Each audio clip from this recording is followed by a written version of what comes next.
સતામ પ્રસંગાન મમ વીર્ય સંવિદો. એવા પ્રસંગોની કઈક ઝાંખી કરાવો. પ્રસંગોની ઝાંખી એટલે કે અમને જીવન જીવવામાં જે ઉપયોગ. ભાગવતની કથા, રામચરિતમાનસની કથા, મહાભારતની કથા, આ બધી કથામાં શું શાસ્ત્રાર્થ થયો? એક જ શાસ્ત્રાર્થ થયો કે એ કથાઓને સાંભળી અને હવે આપણા જીવનમાં એ સમયમાં જે ભૂલ થઈ હતી અને એ ભૂલોને લઈ જે મોટા પરિણામો આવ્યા, એ પરિણામો આપણા જીવનમાં ન આવે એટલા માટે તો આ શાસ્ત્રોને ગાવા પડે છે.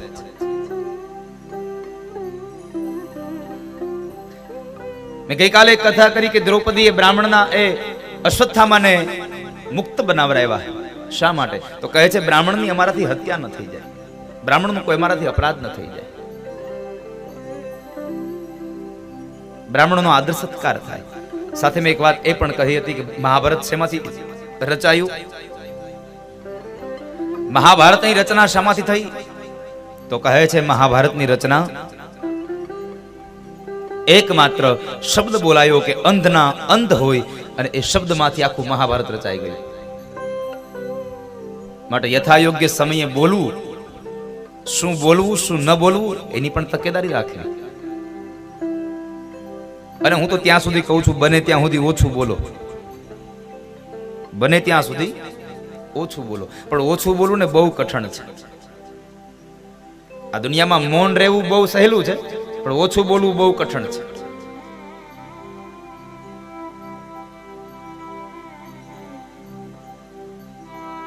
ત્રીજો સ્કંદ પ્રારંભ થયો. એ ત્રીજા સ્કંદની અંદર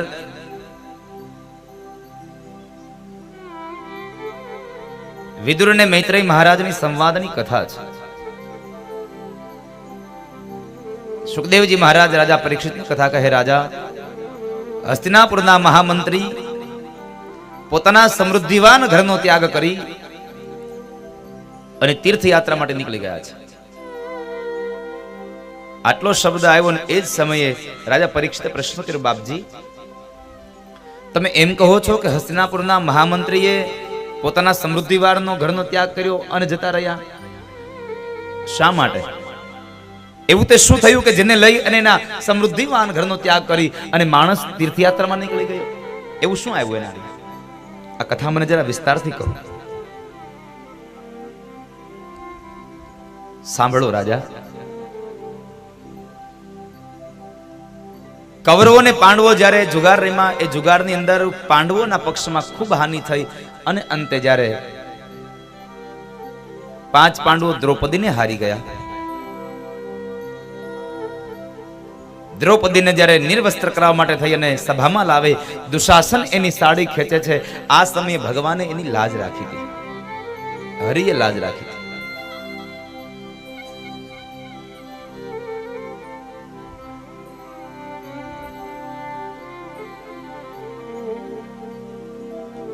અને આમ પણ આ દુનિયામાં સાહેબ લાજ તો ઈશ્વરના હાથમાં જ છે ને, આપણા હાથમાં શું છે? આપણે તો નાહકની ચિંતાઓ કરીએ છીએ, બાકી તો ઈશ્વરને કરવું હશે તેમ જ થશે. આપણું કશું નહીં ચાલે એમાં. અને આપણું ચાલતું હોત તો ભગવાનના મંદિરો બન્યા જ ન હોત કોઈ દિવસ. આપણું નહીં ચાલે ક્યારે.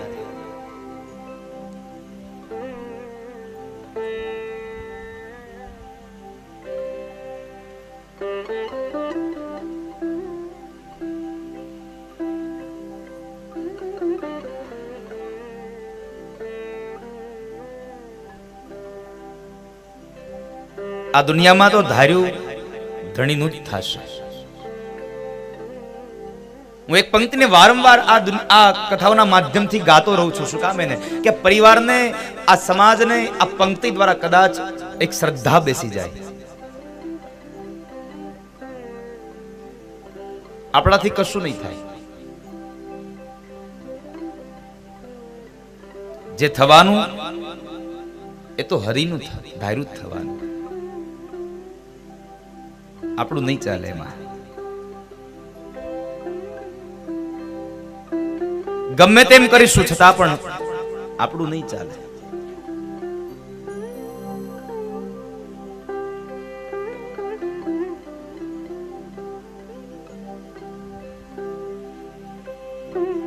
માણસને એમ થાય કે હું અહીંયાથી આ લઈ લઉં, દોડતો જાય. ન મળે. માણસ એમ થાય કે હું અહીંયાથી આ વસ્તુ લઈ આવું, એના માટે અથાગ પ્રયત્નો કરે, ન મળે. અને ત્યારે માણસ એને નિરાશ થઈને બેસી જાય. આમ કેમ થયું હશે? જ્યારે તમે અથાર્ગ પ્રયત્નો કરો, અથાર્થ પ્રયત્નો છતાં પણ તમને જ્યારે કશી વસ્તુની પ્રાપ્તિ ન થાય તો સમજો કે હરિની કૃપા હશે એટલે મને નહીં મળ્યું હોય. શું કામ નહીં મળ્યું હોય? તો એની પાછળનો એકમાત્ર પોઝિટિવ થિંક કરજો કે એ વસ્તુ કદાચ મને મળી હોત તો મારા જીવનમાં કદાચ એ વસ્તુ મને દુઃખ આપવાની હશે, એટલા માટે કદાચ ઈશ્વરે મને નહીં આપી હોય. આવું સમજીને માણસ સુખી થશે. પણ આપણે તો એક જ વસ્તુ થઈ છે, જે મળ્યું છે ને એમાં સુખ નથી, જે નથી મળ્યું ને એને ગોતવામાં દુઃખ અનુભવીએ છીએ. મળ્યું છે ને આપણે તેજરીમાં ભરી દીધું છે, નથી મળ્યું એને લેવા માટે એને ચારો તરફ દોડ્યા કરીએ. આ મહાપુરુષો એ જ કહે છે, એવો જ સંદેશો આપે છે કે સમાજના લોકોને તમને જે મળ્યું છે એમાં તમે સુખને માણો.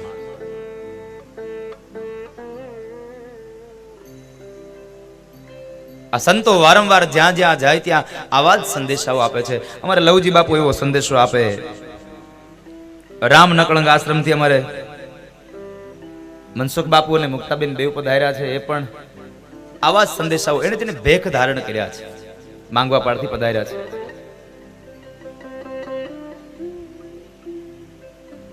અને હું વારંવાર કહેતો રહું છું એક વાત કે તમારે ઘરબાર છોડી, સંસારને છોડી અને કદાચ જંગલોમાં જાઓ, જંગલમાં જઈને જો માણસ આશ્રમ બાંધી અને પછી માત્ર પોતાનો જ સ્વાર્થ ઈચ્છતો હોય તો એ મોટામાં મોટો કૃતજ્ઞ છે સાહેબ આ દુનિયાનો. એ સાધુ નથી. સાધુ તો એને કહેવાય જે આ દુનિયાનું હિત છે. આ દુનિયાના સમાજના લોકોને જે માણસ સાધુ તરીકે એમ કહે કે આ દુનિયાનું હિત થાય, આ દુનિયાનું કલ્યાણ થાય, એ આ જગતનો સાધુ છે.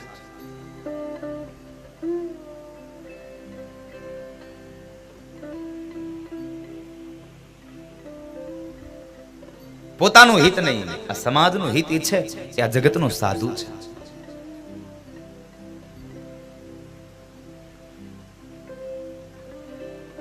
તો એ સમયે દ્રૌપદીની લાજ ભગવાનના હાથમાં હતી અને આ દુનિયાની લાજ પણ, આ દુનિયાના તમામ મનુષ્યોની લાજ પણ હરિના હાથમાં છે સાહેબ. આપણા હાથમાં નહીં, હરિના હાથમાં છે. અને એને જેમ કરવું હોય તેમ કરશે. આપણે તો આપણી ફરજ બજાવીએ, આપણે આપણું કર્તવ્ય ન ચૂકીએ બસ. બાકી તો પરિણામ ઈશ્વરને આપવું છે, એને જે આપવું હોય તે આપે. માણસ પોતાનું કર્તવ્ય ન ચૂકે, માણસ પોતાની ફરજ ન ચૂકે. તારા નસીબમાં જે છે, તારા ભાગ્યમાં જે છે એ તને મળશે, એમાં કોઈ સંશય નથી. હા, પણ એક વાત યાદ રાખજો સાથે સાથે, તારા નસીબમાં, તારા ભાગ્યમાં છે. મારે ઘણી વખત એવું થાય,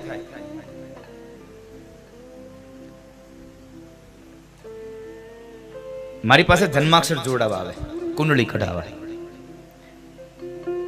એટલે મેં એક જગ્યાએ એક ભાઈની કુંડળી કાઢી, એટલે મેં એના જન્માક્ષરો જોઈને, ગ્રહ હતા એટલે બહુ સારા ગ્રહ હતા, એટલે મેં એને કીધું ભાઈ, મેં કીધું તારે તો 7-8 મહિના પછી એને લોટરી લાગવાની છે. એટલે આમ આકુળ વ્યાકુળ થઈ ગયો. આમ હરખમાં આવીને મને કહે દાદા કેવડી છે લોટરી? મેં કીધું 5-1 લાખ રૂપિયાની છે એવી લાગે છે મને તો. એમ નો હોય. અરે મેં કીધું તારા ભાગમાં લખ્યું છે, આમાં 5 લાખની લોટરી લખી તારા ભાગમાં. ઓહો, તો કામ થઈ જશે. 7-8 મહિના થયા ને તે પછી એને 2 મહિના તો માંડ રાહ જોઈ શક્યો. 8મે 9મે મહિનો તો મારી ઘરે આવ્યો મને ગોતતો. મને કે દાદા, મેં કીધું બોલ ને ભાઈ, આવ બેસો. બેહાડ્યો. મેં કીધું બોલો. તમે કહેતા હતા ને મારે લોટરી લાગવાની છે 6-7 મહિના પછી. મેં કીધું હા લાગવાની છે ને, કેમ નહીં? તારા ભાગ્યમાં લખ્યું છે, આમાં આ તારા જન્માક્ષરમાં લખ્યું છે. ગ્રહો કહે છે કે આના ભાગ્યમાં ધનની આવક છે, લોટરી લાગવાની છે. એ કે લાગી તો નહીં, આ 9 મહિના થઈ ગયા. કે તમે તો 7 મહિનાનું કહેતા હતા. મેં કીધું 9 મહિના થઈ ગયા? કે હા. મેં કીધું તે તારે લોટરી લીધી ને ટિકિટ ક્યાં? એ કે મેં ટિકિટ તો નથી લીધી. મેં કીધું ટિકિટ લીધા વગર નહીં લાગે તને લોટરી? સમજાય છે ને મારી ભાષામાં? તમારા ભાગ્યમાં લખ્યું છે, પણ તમે જો પુરુષાર્થ નહીં કરો, આ પુરુષાર્થ નામની જ્યાં સુધી ટિકિટ નહીં લ્યો ને ત્યાં સુધી તમને ભાગ્યની કોઈ દી લોટરી નહીં લાગે સાહેબ. માટે પુરુષાર્થની ટિકિટ લઈ લેજો, પરિશ્રમની ટિકિટ લેજો તમે. પુરુષાર્થ વગર નહીં થાય. તમારા હાથમાં આમ આમ પેટી આવી જાય, પણ આમ તમે ધમેણ માર્યા કરો, પણ આમ સૂર નો દબાવો તો નવરા બેહો તો સૂર વગડે એમાંથી? ન વગડે. એમ તો તને કહું છું.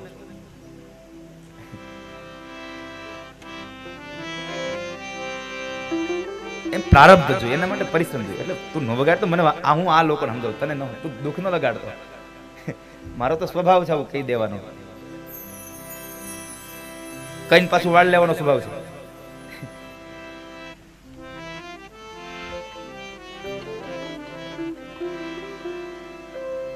મોજ કરો બાપ, મોજ કરો. મારો કહેવાનો મૂળ ભાવાર્થ છે કે હરિએ જે ધાર્યું હશે ને એ થશે. અને મારો પંકજ બહુ મને કહેતો હોય જ્યારે હોય ત્યારે, હું જે પંક્તિને કહેવા જાઉં છું ને, પંક્તિમાં વારંવાર આનું વાત કરતા હોઈએ. કોકને થાય કે હું આમાં જ લઈ લઉં. હવે ઓલું નાનું એવું ઉંદરડું ઘરમાં એક કરંડિયાને જોઈ જાય ને, એટલે એને એમ થાય કે આમાં કંઈક ખાવાનું હશે, આમાં કંઈક ખાવાનું હશે, લાઈ ખાઈ લો. એટલે એ શું કરે?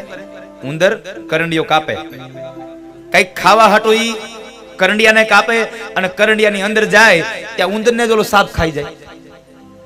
કરંડિયામાં અંદર સાપ બેઠો હોય, સાપ ઉંદર કાપે કરંડિયો, અને સાપ ઉંદરને ખાય. ઉદ્યમ કરતા અવળું પડે, ધાર્યું તો મારા ધણીનું જ થાય, એમાં કઈ ફેર ન પડે સાહેબ. ધાર્યું તો ધણીનું જ થાય.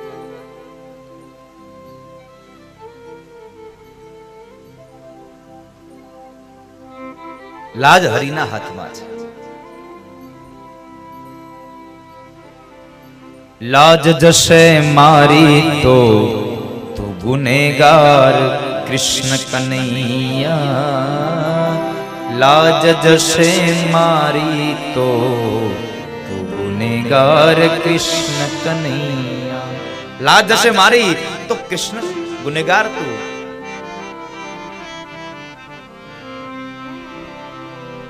નિર્ધન નરસૈયોને વેવાય છે ભારી. નિર્ધન નરસૈયોને વેવાય ભારે ને પૈસા વાળા, પણ તારે પૂરું પાડવાનું છે આ બધું. નરસૈયો એમ કહે છે કે કૃષ્ણ તમે મારું પૂરું પાડજો, મારા હાથમાં નથી કઈ. બહુ અદ્ભુત પ્રસંગ છે આ. આપણે તો કેટલી ચિંતા કરીએ, પણ આપણે ચિંતા કરવાની જરૂર નથી. કારણ ચિત્ત તું સિદ્ધને ચિંતા કરે, કૃષ્ણને કરવું હોય તે કરે. ચિત્ત તું સિદ્ધને ચિંતા ધરે, કૃષ્ણને કરવું હોય તે કરે. તું શા માટે ચિંતા કરે છે? કૃષ્ણને કરવું હશે તે કરશે તારા ભાગ્યમાં. ચિંતા ન કરવી.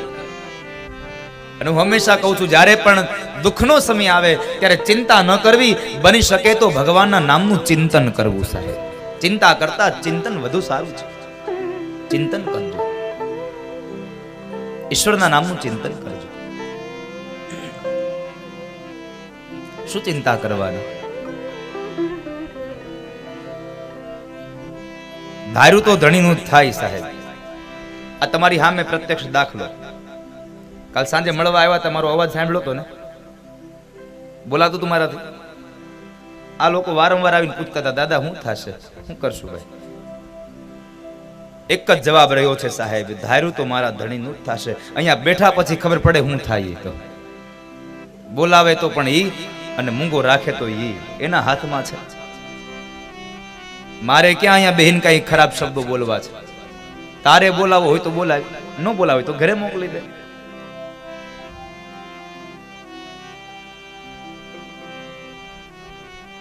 ભરોસો રાખજો સાહેબ. નરસિંહ મહેતાના દીકરા શામળિયાના લગ્ન, તમને પ્રસંગ આવ્યો છે, નાનો પ્રસંગ છે, કહી દઉં. જો કેટલો ભરોસો હોય.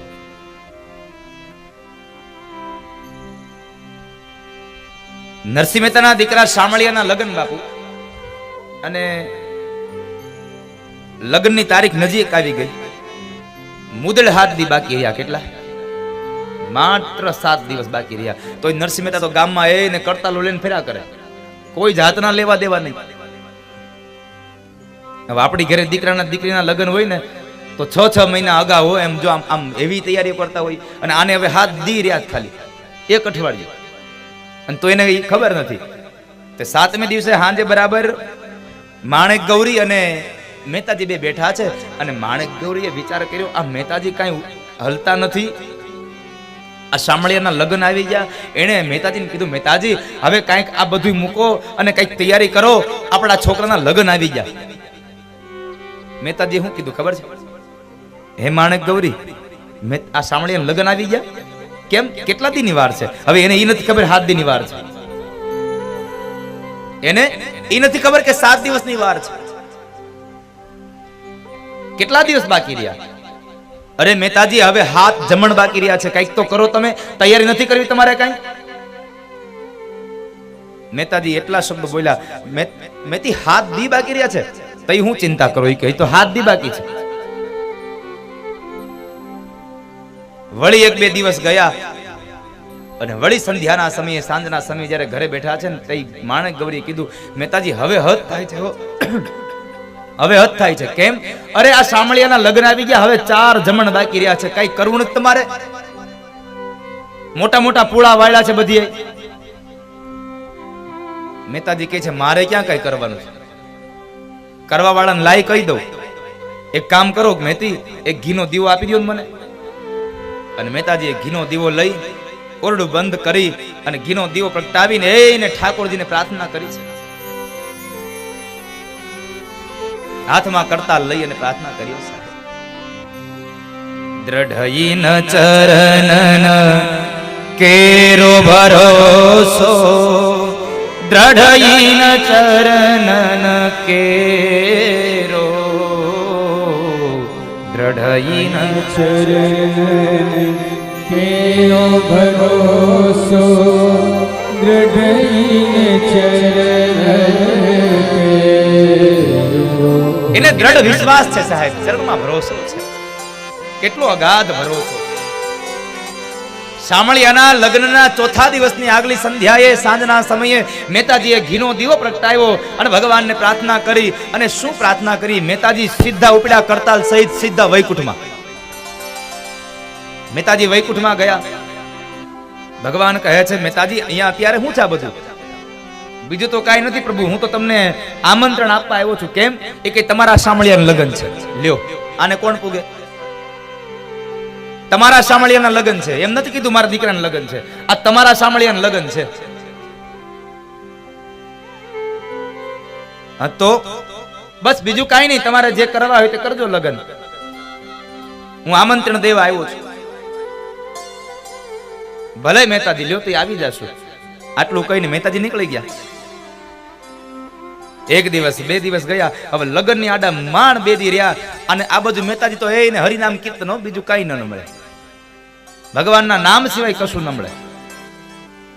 આ બાજુ માણેક ગૌરીને વિચાર આવે છે, આ આખી નાતને બધી એને આમંત્રણ આપ્યા છે, સામે વેવાય પાસે મોટી મોટી વાતો કરી આવ્યા છે કે અમે બહુ મોટી જાન લઈને આવશું. કેટલી ચિંતા છે માણેક ગૌરીને. જેટલી ચિંતા માણેક ગૌરીને છે ને એટલી ચિંતા વૈકુંઠમાં લક્ષ્મીજીને થઈ. લક્ષ્મીજીએ કીધું ભગવાનને, પ્રભુ આ તમારો નરસૈયો તમને બધું હોપીને ગયો છે અને એ હવે હાવ ચિંતા મુક્ત બની ગયો છો, કાંઈ કરતો નથી. હવે તમે જાઓ, નકર લાજ જાહે તમારી. લાજ જશે મારી તો તું ગુનેગાર. કૃષ્ણ કનૈયા, કૃષ્ણ કનૈયા. અને આ દુનિયામાં એક વાત ભરોસો રાખજો કે હરિને ભરતા હજી સુધી કોઈની લાજ જતા અમે દુનિયામાં દીઠી નથી. ભગવાનને ભજવામાં કોઈથી અમે કોઈની લાજ જતા જોઈ નથી. અમે લાજ જતા નથી જોઈ.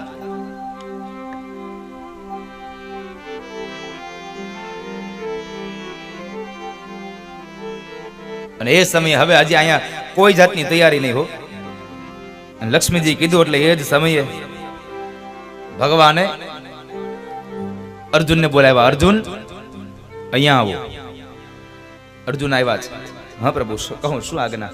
જાઓ જુનાગઢ, આપણે નરસિંહ મહેતાના દીકરા શામળિયાના લગ્ન છે અને હજી રંગકામ બાકી છે. જાઓ તમે ધોળવા વાળા થઈને વયા જાઓ. 2 દિવસ અગાઉ અર્જુન આવ્યા છે જુનાગઢમાં. નરસિંહ મહેતાને ઘરે આવી દરવાજો ખટખટાવ્યો અને માણેક ગૌરીએ બરાબર દરવાજો ખોલ્યો. માણેક ગૌરી પૂછે છે, ભાઈ કોણ તમે? શું કામ હતું? અરે બા, હું રંગ ધોળવા વાળો.